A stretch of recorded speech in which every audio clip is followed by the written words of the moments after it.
Instead of doing it like this, which may be your inclination, that's going to give you like a bump on the outside, we're going to turn it inside out. You don't need to turn the whole slipper inside out, but we're just going to turn the back part inside out so that your cast off bump, like the line kind of goes here instead of back there.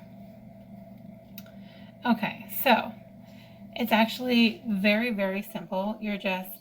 What you're doing is you're knitting the first stitch and the back stitch together, knocking them off to the other needle, doing it again, and then binding off as usual from there. So we go in through, here I'll come in closer.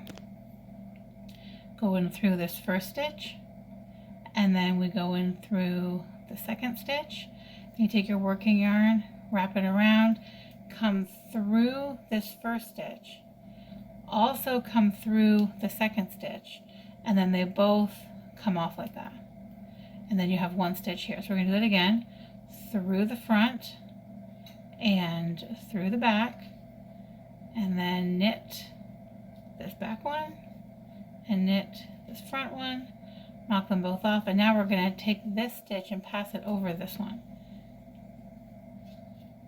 Like that. There you go. One stitch bound off. So through the front, through the back, and then knit the back, and then knit the front, and they both come off. And then you have these two, and then you go ahead and pull that over. So I'm just going to continue through these stitches until I've eaten them all up. And there you have it. Super cute, nice and clean. I do have an example of doing it the other way. So some people will look at this and think of this line in the back and feel like it might irritate the back of their heel or it might otherwise be uncomfortable. So I do not find it to be uncomfortable. However, if you do think it's uncomfortable, then you can always do your bind off the other way and you'll have this neat bind off row. So it's not quite as clean looking as when you do the 3 needle bind off inside out. However, then the inside gives you this clean indent instead of a bump. So if you don't want to have a bump on the inside, you can do your 3 needle bind off like this with wrong sides facing and right sides out, and then you'll have this line up the back, which is fine.